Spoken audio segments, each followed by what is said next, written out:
Para esta actividad se escogió el tema del fracking y los posibles impactos ambientales que esta práctica puede desencadenar en Colombia. Por tanto, se va a abordar esta problemática relacionada al sector de hidrocarburos, a la explotación de gas y petróleo, ya que es una técnica que el gobierno colombiano está impulsando y está sacando normativas para que sea aprobada finalmente a nivel del Senado y el Congreso. Lo primero es que vamos a definir qué es el fracking, luego vamos a mirar cuáles son los riesgos y finalmente qué se puede hacer para que esta práctica sea más sustentable. El fracking es una técnica que se utiliza para extraer gases y hidrocarburos de yacimientos no convencionales. Es decir, es una técnica completamente diferente a la que actualmente lleva a cabo Ecopetrol en Colombia y demás empresas multinacionales. Esta técnica lo que hace es sacar el gas acumulado en poros y fisuras a través de una serie de elementos químicos y agua. Lo que se realiza es, primero, conseguir grandes cantidades de agua. Esa agua se combina con productos químicos. Posteriormente, esa mezcla de agua con químicos son inyectados al subsuelo a través de unos sistemas de inyección y perforación. El agua mezclada con químicos posteriormente sale nuevamente y es acumulada. Esa agua debe ser luego, como está contaminada, debe ser tratada a través de mecanismos químicos para reducir su contaminación. Lo que se busca es, con esta técnica, inyectar arena, agua y productos químicos, creando así fisuras en el terreno y por esas fisuras salga el gas o los hidrocarburos que se requieren.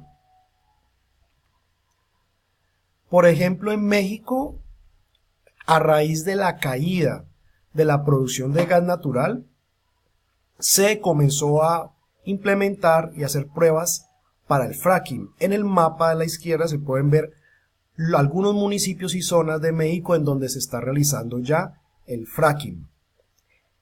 Estados Unidos es el país, digamos, que más ha implementado esa técnica. Básicamente en Estados Unidos nació la técnica del fracking o fracturación hidráulica, y en los estados que vemos en amarillo es donde actualmente se está llevando a cabo el fracking. Los estados en rojo son aquellos que se ha prohibido esta técnica y los estados en blanco no se está realizando fracking, aunque no está prohibido. Digamos que Estados Unidos es el país bandera para la realización de fracking y es donde han aprendido y se ha mejorado esta técnica de extracción de hidrocarburos. Los países europeos como Francia, Bulgaria, Alemania, Irlanda han establecido serias imposiciones o prohibiciones para este tipo de técnicas, argumentando sobre todo impactos ambientales negativos en el entorno donde se realiza ese tipo de práctica. En el caso de Austria se permite hacer fracking, pero hay unas normativas bastante estrictas y unos límites ambientales que deben superar las empresas que deseen en este país realizar fracking.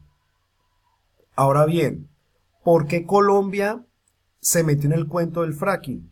Pues básicamente la razón es económica. Colombia es un país dependiente de la producción y exportación de petróleo, dado que la economía colombiana es bastante débil. A nivel histórico, desde el 2014 hasta 2018, ha habido una reducción de la producción de petróleo. En 2014 se llegó casi al 1.000.000 de barriles diarios. Sin embargo, eso llegó a bajar en 2018 a 900.000 barriles diarios. Por tanto, Colombia requiere alternativas técnicas para extraer gas y petróleo. El petróleo es una fuente de energía que se está acabando. Por tanto, se requiere extraer a través de otros medios el remanente de hidrocarburos. De igual manera, buscar otras alternativas y buscar zonas donde se pueda extraer gas y petróleo. Por tanto, este tipo de iniciativas son netamente económicas para que Colombia perciba ingresos de este tipo de sector. En 2010 se comenzó a hablar de la técnica del fracking y en 2012 el contralor de esa época generó un documento donde advertía al gobierno a través del Ministerio de Medio Ambiente y al ANLA, que es la autoridad que expide licencias ambientales, sobre los posibles riesgos ambientales de esta práctica en Colombia. Con esto y todo, 2 años después, en el 2014, el gobierno colombiano a través de Ecopetrol ofreció 98 bloques. Los bloques son como áreas en donde se puede explorar para conocer si se puede o no realizar extracción de hidrocarburos. De los 98 bloques para explotación de hidrocarburos, 19 se ofrecieron para realizar fracking, para hacer inicialmente pruebas. Ecopetrol, que es el organismo más importante a nivel de hidrocarburos, es el que está liderando la práctica de hidrocarburos no convencionales. Cuando hablamos de fracking estamos hablando de técnicas no convencionales.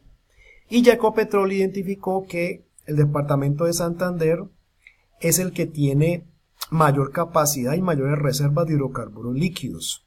Luego viene el Cesar, luego viene Bolívar y Antioquia. Por tanto, antes de proceder con la extracción de hidrocarburos no convencionales, se tienen que hacer pruebas piloto.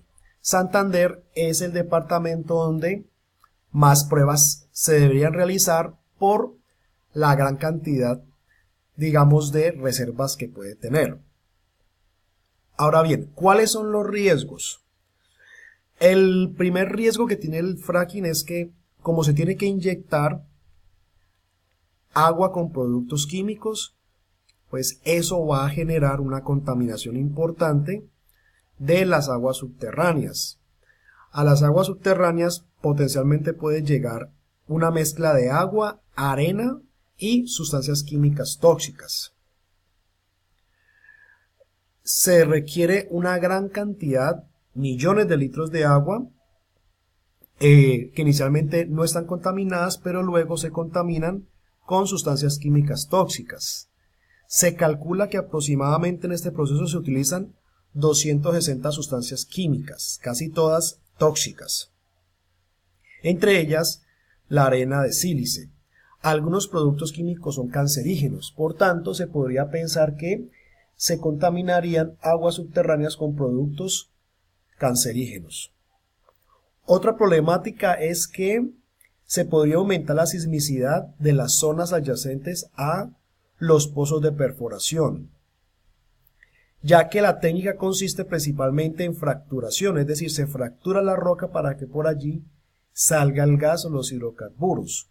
Por tanto, hay un riesgo importante de aumento de sismicidad en las zonas aledañas.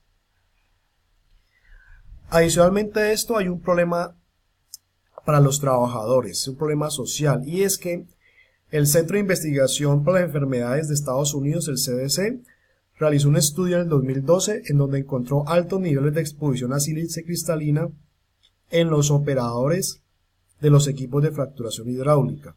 La sílice cristalina está demostrado que es un agente carcinógeno para los pulmones. Durante la perforación, como se generan gases inflamables y explosivos, puede haber explosiones y también se genera ácido sulfídrico, que es un gas altamente tóxico. Los terrenos que se requieren ocupar son bastante amplios. Una sola plataforma puede ocupar 2 hectáreas. Por tanto, se va a ocupar un espacio bastante amplio. La principal problemática y preocupación de los ambientalistas es la contaminación de acuíferos, es decir, hay un riesgo importante en cuanto a la contaminación de aguas subterráneas, que como ya dijimos, presenta productos químicos tóxicos. De hecho, la Universidad de Texas hizo un estudio y encontró en aguas subterráneas altos niveles de radioactividad y altos niveles de salinidad. Es muy probable que se presenten contaminación de acuíferos, los cuales muchas veces están comunicados con aguas de tipo río o arroyos. El aire también tiene riesgo de contaminarse debido a que los productos químicos que se emplean son volátiles. Esto generaría pues contaminación ambiental por el aire. Además podría presentarse que muchas empresas hagan lobby con el gobierno especulando que conocen y tienen experiencia en esta práctica. El diario The Independent de Inglaterra hizo un estudio en 2014 y publicó que a través de esta técnica pues Estados Unidos está logrando mayor producción de petróleo incluso que Arabia Saudita, es decir, eso es una competencia por mayor productividad. Entonces en Colombia pues básicamente deben establecerse actividades preventivas. Por ejemplo, los pozos deben cimentarse. ¿Para qué? Para evitar contaminación de los acuíferos. Segundo, debe haber consenso previo. Antes de que el gobierno decida aprobar el fracking o no, debe haber un consenso con los expertos ambientales, con las comunidades. Antes de hacer proyectos pilotos y una vez se obtengan resultados de esos proyectos, debe socializarse a toda la comunidad, sobre toda la comunidad afectada, cuáles van a ser los posibles impactos y cómo se van a mitigar. Las licencias ambientales, debería hacerse una licencia social para la explotación comercial, para que se pueda mejorar el nivel de conocimiento y reducir los riesgos que siempre los va a haber. A toda la comunidad se le debe informar y divulgar la información que se encuentre sobre la práctica y sobre todos los proyectos pilotos que son obligatorios antes de ejercer definitivamente ese tipo de práctica. Ecopetrol, que es la empresa líder, digamos, de Colombia y que está liderando esos procesos de fracking, debe establecer un inventario de las aguas disponibles, las aguas subterráneas y las aguas superficiales, porque como dijimos, hay un posible riesgo de impacto ambiental en aguas subterráneas. En la actualidad en Colombia no hay un inventario claro sobre eso. Además, como ya Ecopetrol asignó unas determinadas áreas y unos determinados bloques para hacer fracking y hacer proyectos pilotos, antes de proceder con esos pilotos y con la práctica definitiva, debe haber un inventario y establecer realmente un análisis de riesgo ambiental para que toda la comunidad y todo el estado, todo el país conozca cuáles pueden ser los riesgos y cómo se van a mitigar antes de que esta práctica comience en auge y en unos años no veamos graves impactos y daños ambientales, no solamente en el aire, en el suelo, sino también en el agua. Incluso en algunos municipios del norte de Santander y en Santander hay limitantes por disponibilidad de agua dulce, agua para consumo. Si se aprueba el fracking, pues entonces esta problemática va a ser mucho mayor.